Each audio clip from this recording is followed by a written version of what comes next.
Hello welcome back to my YouTube channel. അപ്പോൾ ഇന്ന് ഞാൻ വന്നിട്ടുള്ളത് പൈനാപ്പിൾ പുഡിംഗ് റെസിപ്പി ആയിട്ടാണ് കേട്ടോ. വീട്ടിലുള്ള ചേരുവകൾ വെച്ചിട്ട് പെട്ടെന്ന് തന്നെ തയ്യാറാക്കാൻ പറ്റുന്ന ഒരു പുഡിംഗാണ് കേട്ടോ. ഇതിന് ഞാൻ ചൈന ഗ്രാസോ ജലാറ്റിനോ അതുപോലെ തന്നെ എസെൻസോ ഒന്നും ചേർക്കാതെ ഉണ്ടാക്കുന്ന ഒരു പുഡിംഗാണ്. വെറും 4 ചേരുവകൾ വെച്ചിട്ട് ഉണ്ടാക്കുന്ന ഒരു പുഡിംഗാണ് കേട്ടോ. അപ്പോൾ നമുക്കിത് എങ്ങനെയാണ് ഉണ്ടാക്കുന്നത് നോക്കാം.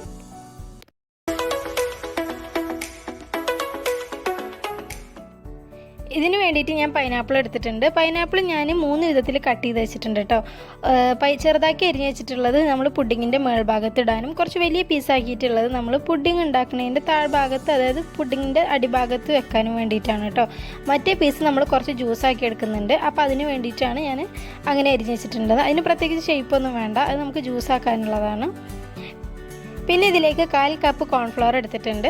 നമ്മൾ ചൈന ഗ്രാസും ജലാറ്റിനും ഒന്നും യൂസ് ചെയ്യാത്തതുകൊണ്ട് കോൺഫ്ലവർ ഇട്ടിട്ടാണ് നമ്മൾ കുറുക്കിയെടുക്കുന്നത്. അപ്പോൾ അതിന് വേണ്ടിയിട്ട് 1/4 കപ്പ് എടുത്തിട്ടുണ്ട്. പിന്നെ പഞ്ചസാര 3/4 കപ്പ് എടുത്തിട്ടുണ്ട്. പഞ്ചസാര നമ്മൾ പൈനാപ്പിൾ കുറച്ച് മധുരമുള്ള പൈനാപ്പിൾ ആയതുകൊണ്ടാണ് ഞാൻ 3/4 കപ്പ് പഞ്ചസാര എടുത്തിട്ടുള്ളത്.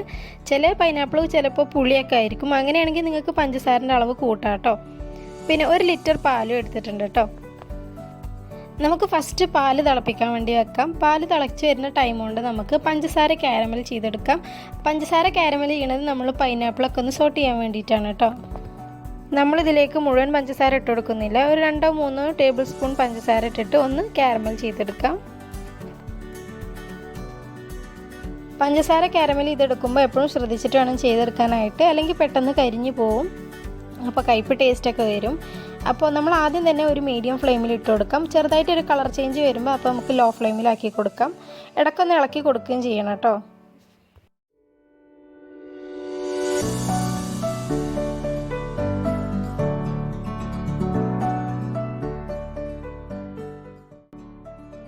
പഞ്ചസാര ഒരുപാട് ഡാർക്ക് കളറാക്കുകയൊന്നും വേണ്ട, ഏകദേശം ഈ ഒരു കളറാകുമ്പോൾ നമുക്കതിലേക്ക് പൈനാപ്പിൾ ഇട്ട് കൊടുക്കാം. ഞാൻ ആദ്യം തന്നെ ഇട്ട് കൊടുക്കുന്നത് നമ്മൾ കുറച്ച് വലിയ പീസാക്കി കട്ട് ചെയ്ത് വെച്ചിട്ടുള്ള പൈനാപ്പിളാണ്. നമ്മൾ പുഡിങ്ങിൻ്റെ താഴ്ഭാഗത്ത് വെക്കാൻ വേണ്ടി വെച്ചിട്ടുള്ള പൈനാപ്പിളില്ലേ, അതാണ് ഞാൻ ആദ്യം തന്നെ ഇട്ട് കൊടുക്കുന്നത്. പൈനാപ്പിൾ ഇട്ടതിന് ശേഷം ഒരുപാട് നേരം കുക്ക് ചെയ്തെടുക്കേണ്ട ആവശ്യമൊന്നുമില്ല. ഒരു 1-2 മിനിറ്റ് കഴിഞ്ഞതിന് ശേഷം ഒന്ന് തിരിച്ചിട്ട് കൊടുത്തിട്ട് നമുക്ക് പാനിൽ നിന്ന് മാറ്റാം.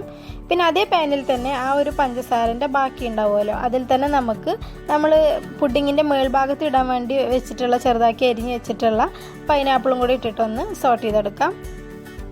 നമ്മൾ പൈനാപ്പിൾ ഇട്ടെടുത്തതിന് ശേഷം പഞ്ചസാര ഇതുപോലെ കട്ടായിട്ട് നിൽക്കാൻ ചാൻസ് ഉണ്ട് കേട്ടോ. അപ്പോൾ അത് പ്രശ്നമാക്കേണ്ട ആവശ്യമില്ല. നമ്മൾ ആ ഒരു പഞ്ചസാരയെ തന്നെയാണ് നമ്മൾ പുഡിങ്ങിൻ്റെ മേൾഭാഗത്ത് ഇടാനുള്ളതും അതുപോലെ തന്നെ ജ്യൂസാക്കാൻ വേണ്ടിയിട്ടുള്ളതും വഴറ്റിയെടുക്കുന്നത് കേട്ടോ. നമ്മൾ ലാസ്റ്റ് വേണം ജ്യൂസാക്കാൻ വേണ്ടി എടുക്കുന്ന പൈനാപ്പിൾ ഇട്ട് കൊടുക്കാനായിട്ട്. എന്നിട്ട് അത് നന്നായിട്ട് തണുത്തതിന് ശേഷം നമുക്കതിലേക്ക് തണുത്ത പാൽ ഒഴിച്ചു കൊടുക്കണം. ചൂടുള്ള പാലാണ് നമ്മൾ ഒഴിക്കുന്നതെങ്കിൽ അത് പിരിഞ്ഞു പോകാൻ ചാൻസ് ഉണ്ട് കേട്ടോ. അപ്പോൾ നിങ്ങളത് ശ്രദ്ധിച്ചിട്ട് വേണം ചെയ്യാനായിട്ട്. പാലിവിടെ നന്നായി തിളച്ച് വന്നിട്ടുണ്ട്. ഈ തിളച്ച പാലിലേക്ക് നമുക്ക് പഞ്ചസാര ഇട്ട് കൊടുക്കാം. ബാക്കിയുള്ള പഞ്ചസാര മുഴുവനായിട്ട് ഇട്ട് കൊടുക്കാം കേട്ടോ. എന്നിട്ട് നന്നായിട്ട് പഞ്ചസാര അലിഞ്ഞ് വരുന്ന വരെ ഒന്ന് ഇളക്കി കൊടുക്കാം. ഇനി നമുക്ക് ആ പാലിലേക്ക് കോൺഫ്ലവർ ചേർത്ത് കൊടുക്കാം. കോൺഫ്ലവർ നമ്മൾ അങ്ങനെ പൊടിയായിട്ട് ഇട്ട് കൊടുക്കുകയല്ല ചെയ്യേണ്ടത്. ഇതുപോലെ ഒരു ബൗളിലേക്ക് പൊടി ഇട്ടിട്ട് അതിലേക്ക് കുറച്ച് വെള്ളം ഒഴിച്ചിട്ട് മിക്സ് ചെയ്യാം. വെള്ളമോ പാലോ നമുക്ക് ഒഴിച്ചു കൊടുക്കാം കേട്ടോ. എന്നിട്ട് മിക്സ് ചെയ്തതിന് ശേഷം മാത്രമേ ഉള്ളൂ നമ്മൾ പാലിലേക്ക് ഒഴിച്ചു കൊടുക്കേണ്ടത്. കോൺഫ്ലവർ ഒഴിച്ചു കൊടുക്കുമ്പോൾ നമ്മളത് ഇളക്കിക്കൊണ്ടിരിക്കണം, അല്ലെങ്കിൽ പെട്ടെന്ന് കട്ട പോലെ കിടക്കും. അപ്പോൾ അത് ഇല്ലാതിരിക്കാൻ വേണ്ടിയിട്ടാണ് നമ്മളിങ്ങനെ ഇളക്കിക്കൊണ്ടിരിക്കണം എന്ന് പറയുന്നത്.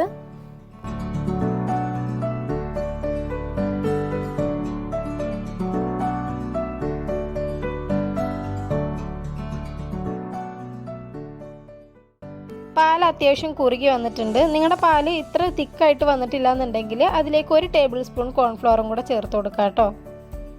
ഇതിലേക്ക് ഞാൻ എസെൻസ് ഒന്നും ചേർത്ത് കൊടുക്കുന്നില്ല. നിങ്ങളുടെ കയ്യിൽ പൈനാപ്പിൾ എസെൻസ് ഉണ്ടെങ്കിൽ 1-2 ഡ്രോപ്സ് ഈ ടൈമിൽ ചേർത്ത് കൊടുക്കുക കേട്ടോ. ഇനി ഇത് നന്നായി ചൂട് മാറിയതിന് ശേഷം നമുക്ക് അരിച്ചെടുക്കാം.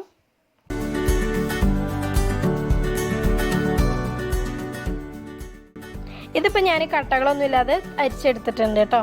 ഇനി ഇതിലേക്ക് നമ്മൾ നേരത്തെ ജ്യൂസാക്കി എടുത്തിട്ടുള്ള പൈനാപ്പിൾ ഉണ്ടല്ലോ, നമ്മൾ പഞ്ചസാരയിൽ സോട്ട് ചെയ്തെടുത്തിട്ട് അതിലേക്ക് പാലൊഴിച്ച് ജ്യൂസാക്കി എടുത്തിട്ടുള്ളതാണ്. അത് അരിച്ചെടുത്തിട്ടുണ്ട്. അതും കൂടെ നമുക്ക് ഇതിലേക്ക് ഒഴിച്ചിട്ട് നന്നായിട്ടൊന്ന് മിക്സ് ചെയ്തെടുക്കാം.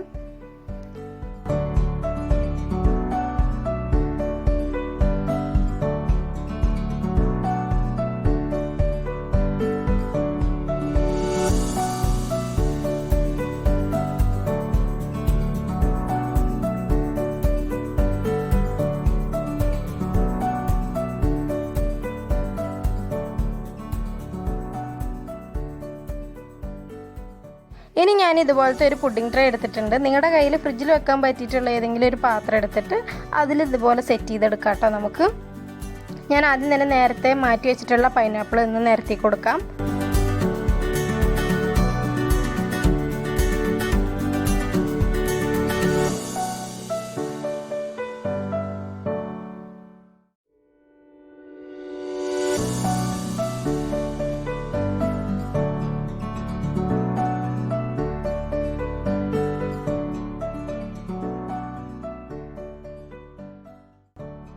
ഇനി ഇതിൻ്റെ മുകളിലേക്ക് നമ്മൾ നേരത്തെ കുറുക്കിയെടുത്തിട്ടുള്ള പാലുണ്ടല്ലോ, അതും കൂടെ ഒഴിച്ചു കൊടുക്കാം. നിങ്ങൾക്കിത് വേണമെങ്കിൽ ലെയറാക്കി വെക്കാം. ഞാനിവിടെ ഒറ്റ ലെയറാക്കിയിട്ട് തന്നെ എടുക്കുന്നത്.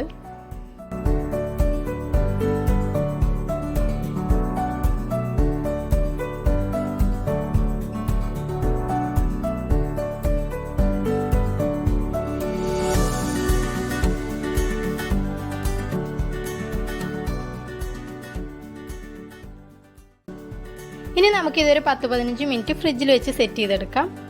ഒരുപാട് സെറ്റ് ആവുന്നതിന് മുന്നേ പുറത്തേക്ക് എടുക്കണം കേട്ടോ. ഇതിൻ്റെ മുകളിൽ നമുക്ക് ബാക്കിയുള്ള പൈനാപ്പിളും കൂടി ഇട്ടിട്ട് ഡെക്കറേറ്റ് ചെയ്യാൻ വേണ്ടിയിട്ടാണ്. അത് നമ്മൾ ഈ ടൈമിൽ ഇട്ട് കൊടുക്കുകയാണെങ്കിൽ അത് താഴ്ന്നു പോകും. അപ്പോൾ താഴ്ന്നു പോകാതിരിക്കാൻ വേണ്ടിയിട്ടാണ് ഒരു 10-15 മിനിറ്റ് ഫ്രിഡ്ജിൽ വെച്ച് സെറ്റ് ചെയ്തതിന് ശേഷം ഇട്ട് കൊടുക്കണം എന്ന് പറയുന്നത്. ഇപ്പോൾ ഒരു 10 മിനിറ്റ് കഴിഞ്ഞപ്പോൾ തന്നെ ഏകദേശം സെറ്റ് ആയിട്ടുണ്ട്. ഇനി നമുക്ക് ഇതിൻ്റെ മുകളിൽ നേരത്തെ സോട്ട് ചെയ്ത് വെച്ചിട്ടുള്ള പൈനാപ്പിൾ ഉണ്ടല്ലോ, അതിട്ട് കൊടുക്കാം. പിന്നെ കുറച്ച് ബദാമും കൂടെ ഞാൻ ഇട്ട് കൊടുക്കുന്നുണ്ട്. അത് നിർബന്ധമൊന്നുമില്ല, ഉണ്ടെങ്കിൽ ഇട്ട് കൊടുക്കാം കേട്ടോ. നിങ്ങളുടെ കയ്യിൽ നട്ട്സ് എന്തെങ്കിലും ഉണ്ടെങ്കിൽ അതൊക്കെ ഇട്ട് കൊടുക്കാം. ഇതിട്ട് കൊടുത്തതിന് ശേഷം നമുക്ക് ഒരു മണിക്കൂർ ഫ്രിഡ്ജിൽ വെച്ചിട്ട് സെറ്റ് ചെയ്തെടുക്കാം കേട്ടോ. നിങ്ങൾക്ക് ടൈം ഇല്ല എന്നുണ്ടെങ്കിൽ കുറച്ച് നേരം ഫ്രിഡ്ജിൽ വെച്ചതിന് ശേഷം ഒരു 10-15 മിനിറ്റ് ഫ്രീസറിലും കൂടെ വെക്കാം. ഫ്രീസറിൽ വെച്ച പുഡിങ് ഒരു ഹാർഡായിരിക്കും. അപ്പോൾ ഒരു ക്രീമി ടെക്സ്ചർ കിട്ടണമെന്നുണ്ടെങ്കിൽ നിങ്ങൾക്കത് ഫ്രിഡ്ജിൽ വെച്ചിട്ട് തന്നെ സെറ്റ് ചെയ്തെടുക്കണം കേട്ടോ.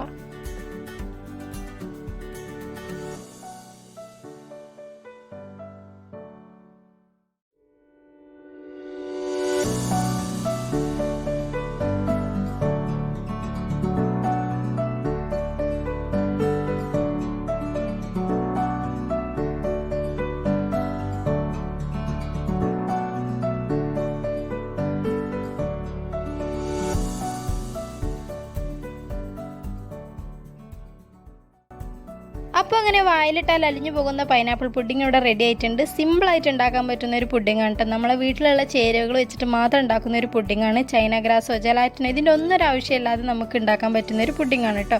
അപ്പോൾ തീർച്ചയായിട്ടും എല്ലാവരും ഇത് ട്രൈ ചെയ്ത് നോക്കുക. ട്രൈ ചെയ്തിട്ട് നിങ്ങളുടെ അഭിപ്രായങ്ങളൊക്കെ താഴെ കമൻറ്റിലൂടെ അറിയിക്കുക. പിന്നെ നിങ്ങൾക്ക് ഈ വീഡിയോ ഇഷ്ടപ്പെടുകയാണെങ്കിൽ ലൈക്ക് ചെയ്യാനും ഷെയർ ചെയ്യാനും സബ്സ്ക്രൈബ് ചെയ്യാനും മറക്കരുത്. താങ്ക്